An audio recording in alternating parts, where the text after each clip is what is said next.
César. 27 de março de 2011, cidade de Barueri, 17 horas e mais 19 minutos em Barueri. Bate coração, será que vem o centésimo? Será que vem o centésimo? Será que vem? Será que vem? Será que vem? Partiu, Rogério Bandeira!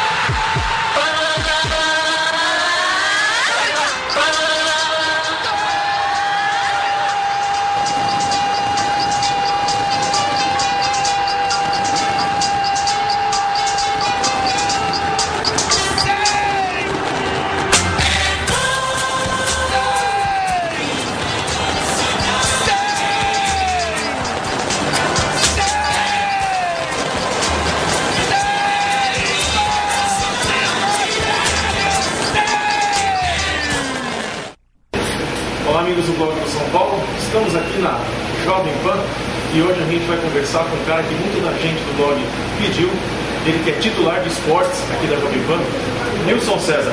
Tudo bom, Nilson? Tudo bem? Como é que vai, torcida São Paulina? Um grande abraço a todos vocês. Legal. Nilson César, Cátia Firmino, ao Como é meu que vai, lado, Cátia? Tudo em ordem? para a entrevista. Bom, Nilson, obrigado por estar aqui com a gente, falando um pouquinho da torcida São Paulina. Eu queria que você contasse como foi o início da sua carreira, como você ingressou nessa vida. São Paulo de Sérgio, Furlan, Samuel, Arlindo, Gilberto, Edson, Pedro Rocha, Jefferson, Teto, Toninho, Paraná. Vocês nem lembram disso, né? Não. Então, Papai lembra. Mas então, comecei minha carreira em 1978, na Rádio Clube de Sorocaba, como todo locutor esportivo. Como é que eu comecei a transmitir futebol? Narrando jogos de botão, narrando futebol na rua, com uma latinha de massa de tomate ete. A latinha de massa de tomate, eu ia na arquibancada do estádio Humberto Reale, que é o antigo estádio do Esporte Clube São Bento, lá de Sorocaba, e eu transmitia os treinos com a latinha de massa de tomate. Enquanto os caras estavam treinando, eu estava narrando com a latinha de massa de tomate. Aí meu pai falou, ou é doido ou é narrador de futebol. Ou esse rapaz é um doido, ou então nasceu para narrar futebol. E engraçado que, pô, por que você não grava no gravador isso daí, né? E o gravador na época era desse tamanho, os gravadores, né? E eu pegava um gravador desse tamanho e ia narrar os treinos do Sabendo. E aí, à época, o pessoal da rádio lá da cidade, de Sorocaba, se interessou. Pô, me dá uma fita daquilo que você está fazendo. E eu comecei minha carreira narrando os escanteios dos jogos do São Bento. Era assim que você começava. Não começava narrando o jogo inteiro, você era narrador de escanteio. Tinha isso. Opa, claro, quando a bola parava, o locutor que estava transmitindo o jogo passava para o garoto que estava começando a carreira para narrar o escanteio. Aí saía a bola da área, você já parava de narrar. E foi assim meu início de carreira. Eu trabalhei 4 anos na Rádio Clube do Sorocaba. Eu era muito garoto, eu tinha de 16 até os 20 anos de idade. Fiquei lá em Sorocaba e eu fazia reportagem, transmitia os escanteios, eventualmente narrava um jogo ou outro, né? Menino, né? E com 20 anos eu dei muita sorte, porque eu costumo dizer que sorte é o encontro da oportunidade com a capacidade. Eu dei muita sorte de parar aqui nessa casa. Eu reputo com uma casa maravilhosa para se trabalhar, que é a Jovem Pan. E eu completo este ano aqui 30 anos de Jovem Pan. Vou completar 50 anos de idade e 30 anos dentro da Jovem Pan. Uma vida dentro da Pan. É isso aí. Eu comecei aqui como todo mundo começa, como quarto locutor da época, né? A Pan tinha o Silvério, que era o locutor principal, tinha o Edemar Luzek, que era o segundo narrador da casa, tinha o José Carlos Guedes, que era o terceiro narrador, e sobrava para mim só as rebarbas, eu era o quarto narrador. E eu me lembro que no primeiro dia que eu cheguei aqui na Pan, o Randall Juliano, um dos caras que eu aprendi muito aqui, o Randall Aparecido, o Randall Juliano, mestre de jornalismo, falou, olha, se você quiser subir e conseguir alguma coisa dentro dessa profissão, você trate de moer o osso como se fosse um filé mignon, como se estivesse comendo um filé mignon. Porque se você não moer o osso agora, como se estivesse comendo um filé mignon, você jamais chegará ao filé mignon. E eu narrava todos os jogos com o mesmo apetite. Aliás, eu faço isso até hoje. Para mim, não importa o jogo que eu vou transmitir, para mim eu estou sempre transmitindo, eu faço no meu trabalho uma grande festa. Quais são suas referências como locutor? Quem que você se inspirou no início da carreira? Mas eu tenho um pouco de cada um, né? Eu ouvia, por exemplo, na época em Sorocaba, eu ouvia na rádio Tupi, equipe 1040, o Haroldo Fernandes, que eu entendia ser um dos narradores mais técnicos do rádio brasileiro. O Haroldo, o homem da camisa 10, esse cara narrava muito, locutor extraordinário. A Tupi tinha uma equipe extraordinária também, a Super Tupi, equipe 1040. Eu ouvia muito o Fiore Gilhote, o Osmar Santos, depois quando o Osmar veio aqui para a PAN.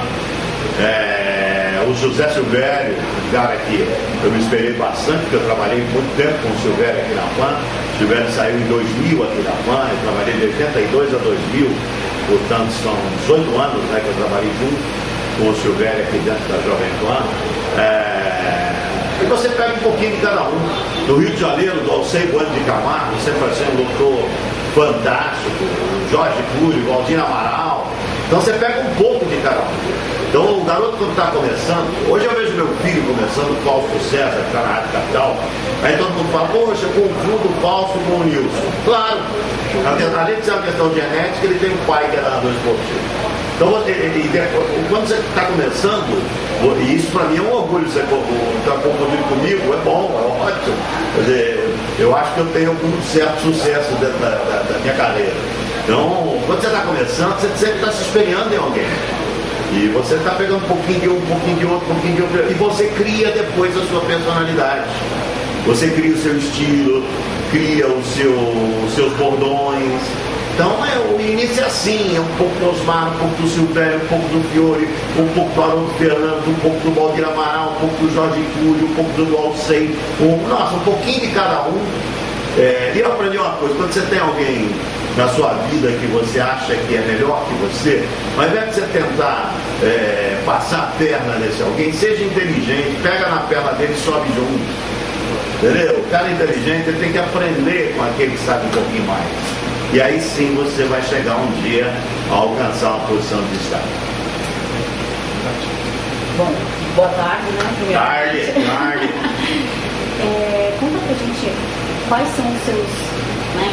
Você que é um renomado locutor, quais aí são mais seus objetivos além do que já foram alcançados de carreira? Eu acho o seguinte, sempre me pergunta o seguinte, qual é o jogo mais importante que você transmitiu? Eu falo, o jogo mais importante será o próximo. Claro, é óbvio.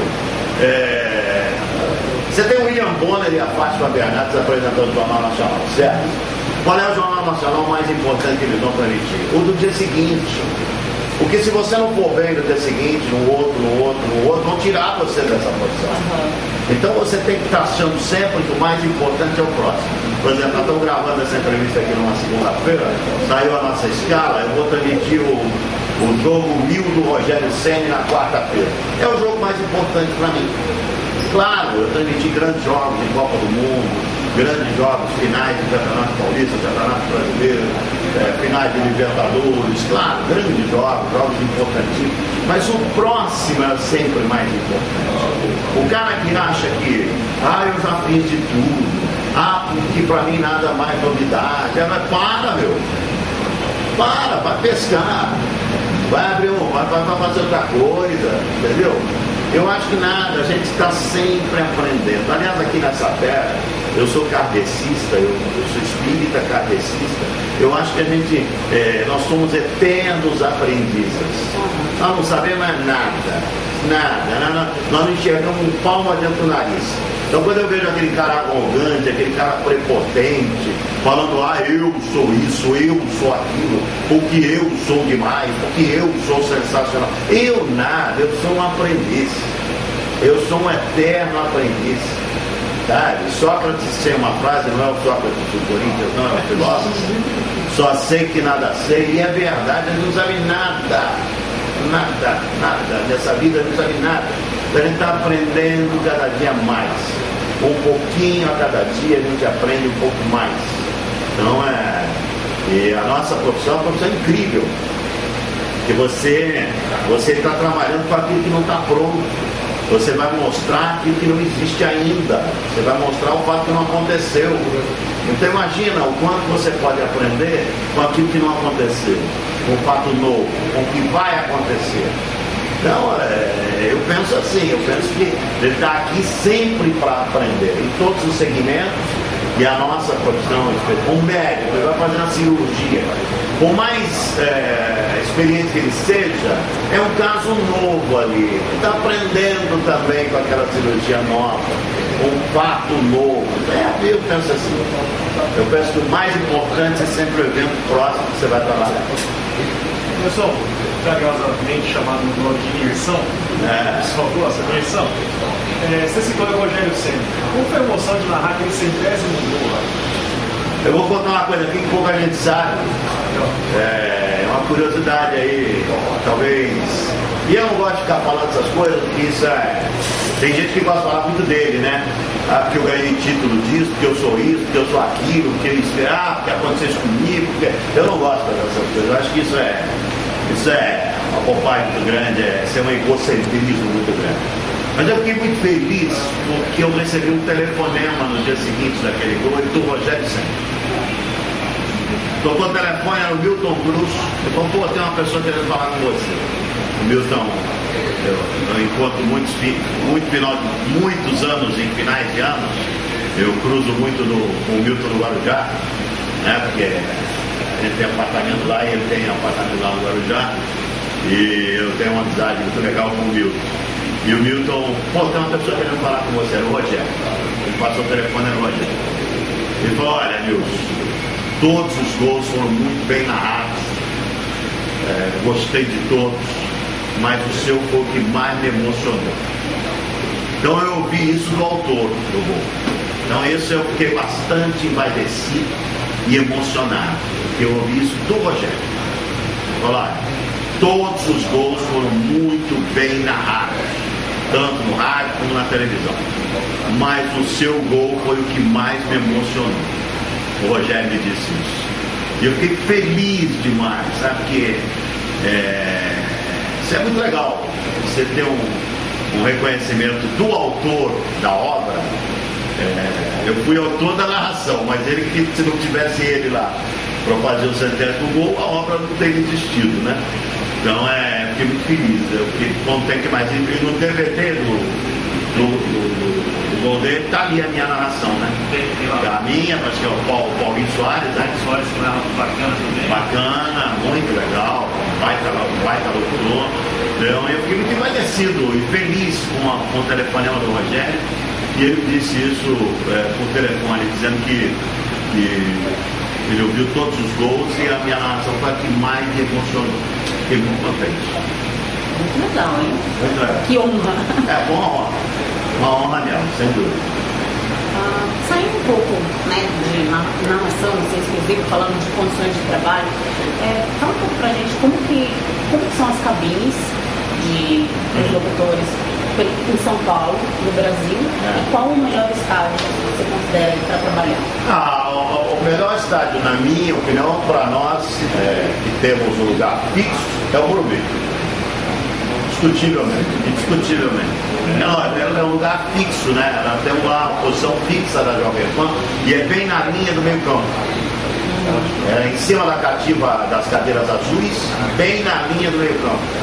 Então, poxa, a posição do Morumbi da Pan é excepcional. Então, o Morumbi, para mim, é um estádio maravilhoso para se trabalhar. Então, nada a que reclamar. Macabu ainda é uma coisa muito antiga. O Palmeiras agora está reformando, mas também era um negócio muito antigo. Canindé é também antigo. Os estádios fora, você não tem uma cabine fixa, às vezes você transmite até no meio da galera.